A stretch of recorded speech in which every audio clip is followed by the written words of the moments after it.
Everyone told him he was playing a very dangerous game. If you play with fire, you're bound to get burned.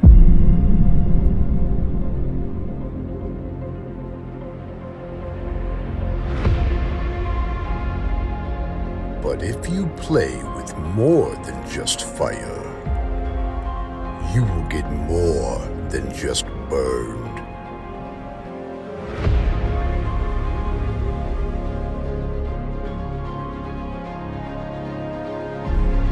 But some do not learn until it's too late.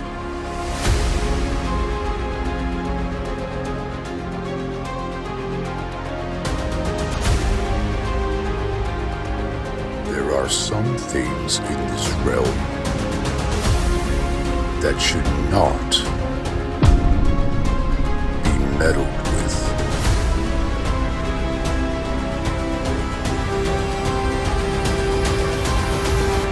The results may be too good.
Hey everyone, it's Area of Effect with another out-of-the-box build.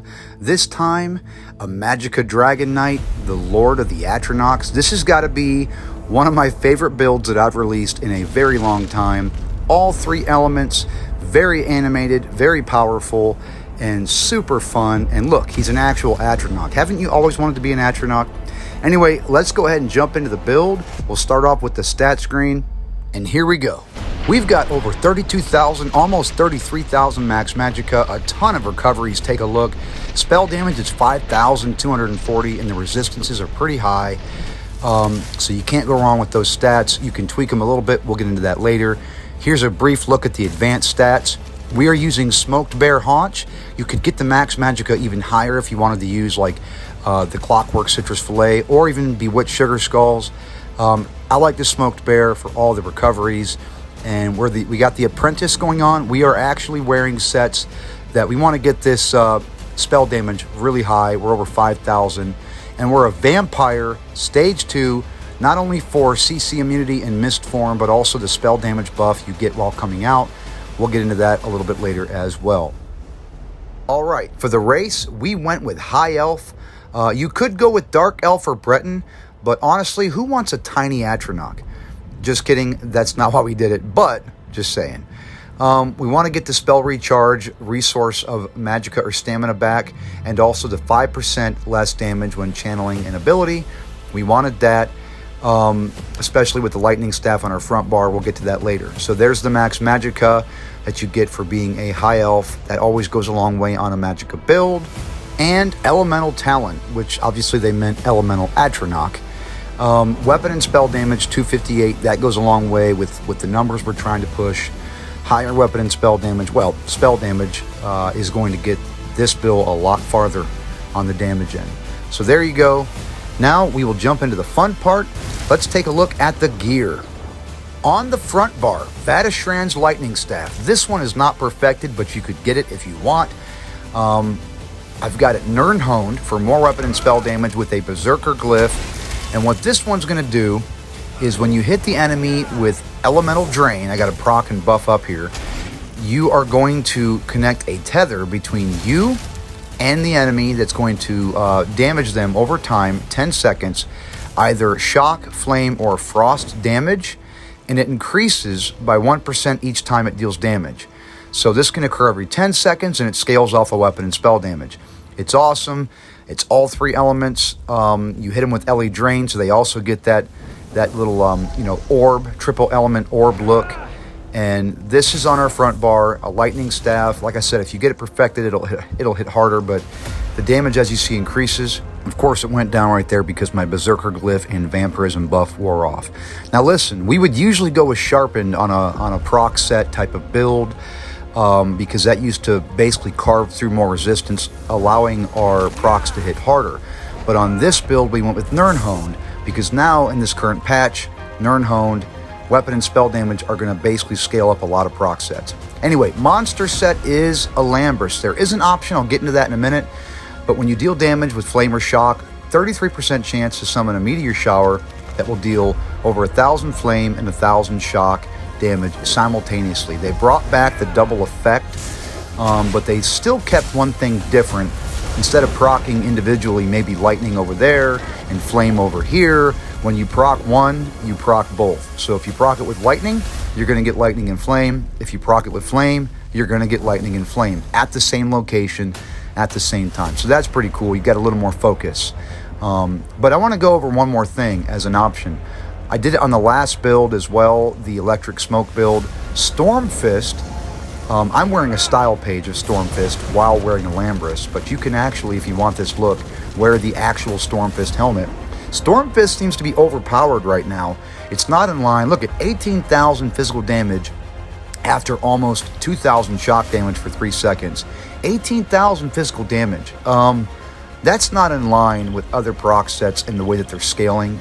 Stormfist before this patch never closed the fist and left that kind of damage. So a lot of people are using it. I don't know if Bethesda, Zos missed this or what, but it's definitely something that hits super hard. So if you want to go with that in place of Alambris, if you don't have the style page of Stormfist, there you go. You got it right there. The next 5-piece set, Auroran's Thunder. I have sat on this gear for a long time just waiting to use it, and here we go. I finally get to. You see the fourth and fifth trait are grayed out. It's because we activate it on our other bar. Right now we're on the Vadashrand bar. But when you deal direct damage with a single target attack, you summon a cone of lightning, and you see we've got an ice staff here as a back bar that's charged with a shock glyph that's going to allow us to add a lot more elemental status effects on this bar, including minor maim. Shock damage is going to be minor vulnerability, increasing their damage taken by 5%. That's why we want a shock glyph on there. But what Auroran's does is when you deal damage with a single target attack, which, let me buff up here, and then I'll use the lava whip, and you'll see the cone coming out of my chest. And this is going to deal like 1,500 damage every half second for a total of 7 ticks over 3 seconds. It's something like 11,000 damage. And it's pretty cool. It procs on command every 6 seconds. So pretty much every time you use a skill that's going to be, qualifying as a single target attack like whip or a light attack, you're going to proc this. And that combined with the Alambris, combined with Vadashrand's, and we haven't even gone through it all. We'll get to it. I'm getting ahead of myself. I told you, I get excited with this build. It's so animated. But anyway, let's move on. Winterborn is the next 5-piece set. Max Magicka, Magicka Recovery, spell damage. When you deal frost damage, you summon an ice pillar that deals over 7,000 frost damage to all enemies within 3 meters. Now, this set, all 5 pieces are on our body at all times. They never toggle off like Vadashrand's and Auroran's Thunder. So we have 2 ways to proc this. Lightning Staff, Crushing Shock is on our Lightning Staff bar, or the Elemental Blockade, or light or heavy attacks with our Auroran's Ice Staff, as well as the Ice Comet Meteor, but we haven't gotten to that yet. We have it slotted for passives and stuff, but Winterborn is awesome. The proc rate is pretty quick. The damage is pretty good, and I like using it. I proc it, I think, most probably on the Crushing Shock bar. It's so cool. You hit him with Crushing Shock, you deliver Flame, Frost, and Shock damage. You proc Lightning from Alambris, Fire from Alambris, and Winterborn right there at the location of the enemy. But like I said, again, and look, I'll just go through everything. Look, you got Alambris, you got Vadishrans, you got the Ice Shield, you got Blockade, Lava Whip, Flame Blower. Flame Blower, is that a skill? It should be called Flame Blower. It's the one where you blow flame to deal flame damage up front over time. What am I talking about now? Anyway, we'll get to that. See, this is you guys have never heard me get just offbeat on these build videos, but you know what? This build just does it to me. Look at all the gold gear. This is such a cheese build. So cool. Look at him. Look how cool he looks. I'm not even saying what I'm supposed to be saying right now, which is that I'm wearing 5 light, 1 medium, 1 heavy for the Undaunted passives, 6% health, magicka, and stamina resource. We've got recovery on the jewelry, spell damage on the jewelry, and recovery on the jewelry. You could tweak those if you want. But that is the gear setup. We don't wear Malakaths or a Mythic because that 2-piece front bar of Vadishran, we would basically have to throw it out, and I don't want to do that and play the toggle game. We're a 4 proc set build, so be happy. Now, the skills. Crushing Shock is our first skill. Over 3,000 flame, frost, and shock damage. Also interrupts the enemy if they're casting. This is going to proc Winterborn every time, 100% of the time, whenever it's off cooldown. And also likely proc Alambris. Cauterize. Now, I do like this. It's a decent heal. It floats around you for, and heals you every 5 seconds. It also passively gives you Major Prophecy for more crit. But to be honest, as far as efficiency, Coagulating Blood is the better burst heal for survivability when you need it. And it does make you invisible with that heartbeat, that you can see all these Dragon Knights running around with. And I don't want to look like everybody else. I want a long way to look just like this. So, but again, honestly, truthfully, the Coagulating or Dragon Blood is better in battle, but I've got slotted this one for now because I used it in the video, and I'm just staying consistent. But it's not bad, but I think I like the Coagulating Blood a little better. The next skill, Engulfing Flames, not Flame Blower. 9,000 flame damage up front, 14,000 flame damage over time, but scales up all the flame damage they take, a maximum of 10%, and we get that maximum because of how high our spell damage is of 10%. So they'll take 10% more damage from the Alambris. Every bit of your flame abilities, Lava Whip, the flame portion of Vadishran. So that's definitely a great skill to have. It's an AoE, a direct damage, a damage over time, and a flame buffer. You can't go wrong with that. Now, Elemental Drain, we talked about that. Now, it's not only cool looking to proc Vadishran, but it also reduces their resistances by almost 6,000. This is another reason why we were okay with going Nirnhoned on the staff, because we're getting 6,000 penetration where we're not getting the 3,000 from the Sharpen staff trait. So we're making up for some of that. I think we have a total of like 13,000 penetration on this build. Something else it does, it gives them minor Magicka Steal, increasing your Magicka back every second while damaging the target. Now, Mist Form, you got to have this on this build, I believe. It helps you get away. We picked the Elusive Mist so we can move quicker with Major Expedition. We're immune to snares and immobilizations and stuns, and you use Magicka to get around, and the longer you have it on, the more Magicka you consume. But when you come out of Mist Form, you get that 300 spell damage buff, which is going to scale everything up.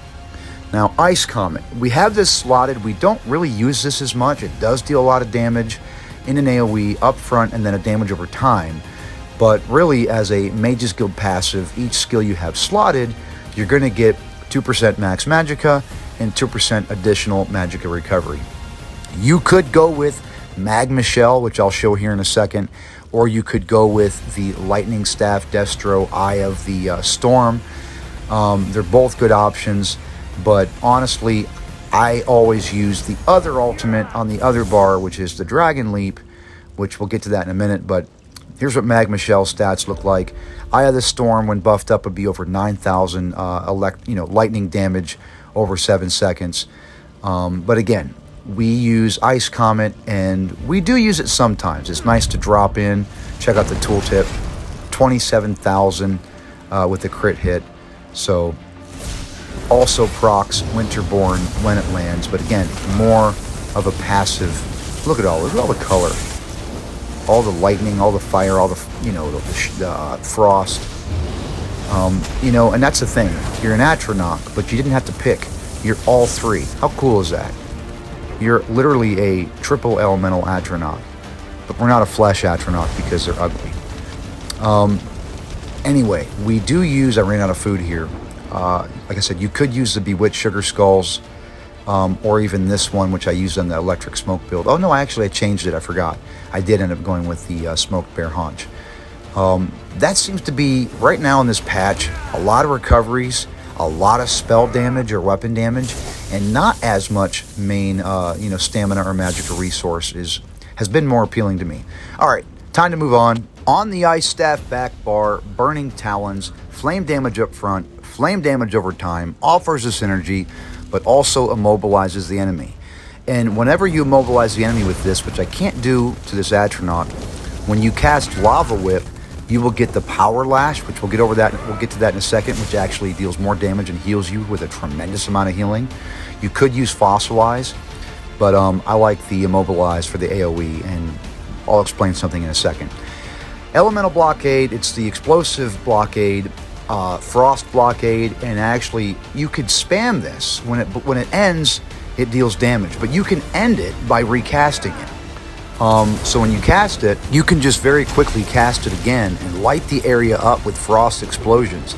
And every time you do that as well, you're going to get a damage shield that you saw there, and your allies are going to get it as well. That is going to proc at the beginning and at the end like it just did, which is going to absorb damage from projectiles. So if you spam this ever, you're going to deal a tremendous amount of AoE damage, direct damage, and you're going to keep getting a spammable shield at the same time. So if someone's trying to snipe you or hit you from ranged, they can't keep up with your shields.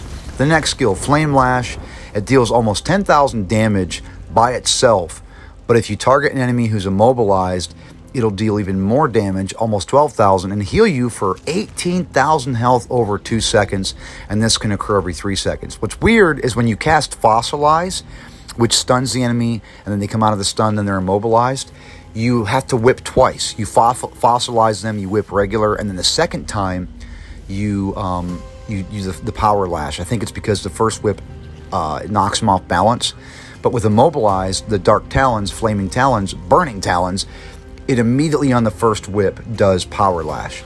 Now I spoke over the Molten Armaments slot, which is our spell damage buff for 40 seconds, also increases our heavy attack damage, right there it is, by 50%, which is great for our lightning staff, by the way, heavy attack long poles, and our frost staff, by the way. And then the last skill was the Major Resolve, Major Ward. We get the volatile armor that's going to release a spray of flame damage around you to all enemies. They take a flame dot.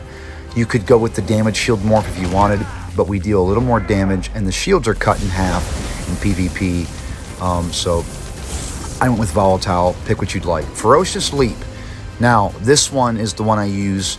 It's my favorite Dragon Knight skill. I mean, I don't know a Dragon Knight out there that this wouldn't be their favorite skill.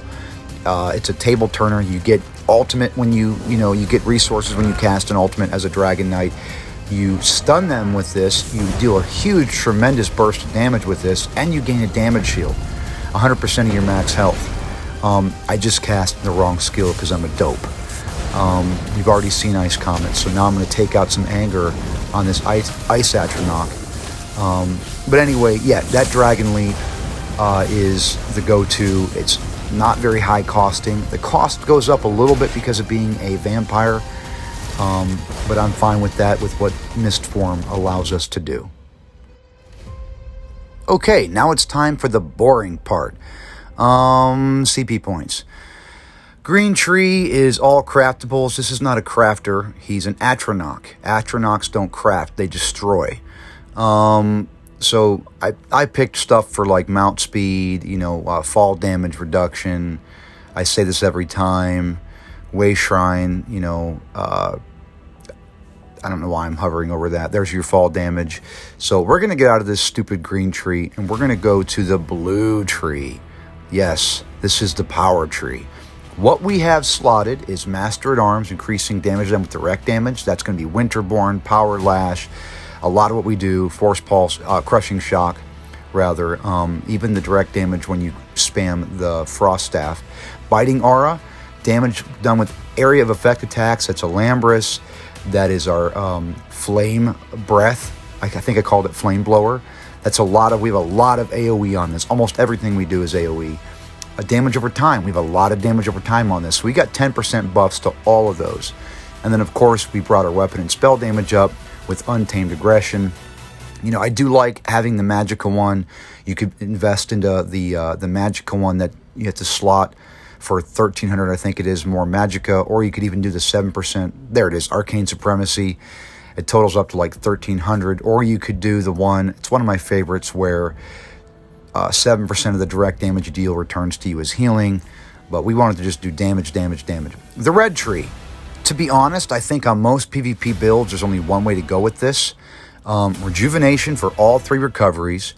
Peace of Mind, Magicka and Health Recovery while under the effects of crowd control immunity, which is going to happen a lot. There's a lot of CC crowd control in PvP. Juggernaut reduces the damage taken by 10%. While under the effects of crowd control immunity, and that is tremendous. That's like basically having major protection. And Strategic Reserve, 30 health recovery for every 10 ultimate you have. It just helps us survive a little bit more. The armor, the max health, those are all good on the stat screen, but they don't have kind of like a resupply type of long fight effect or impact on the build. I invested on all 3 trees, red, green, and blue, everything that I could that was a freebie that didn't require to be slotted. Well, guys, that's going to wrap up this build video, the Lord of the Atronachs. If you like this build and you want to see more, I've got a lot on my channel, and it's been a lot of fun. It's been a pretty cool journey the last 2 years. I've gained a pretty good following, and I appreciate you all. I do read the comments, and I respond as best as I can in my busy life. But again, I appreciate you guys. Don't forget to like and subscribe. Area of Effect, signing out.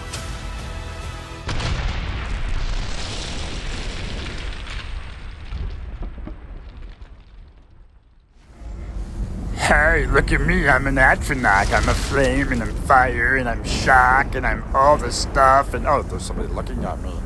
Act serious and powerful and dramatic, and I'm just gonna look over here.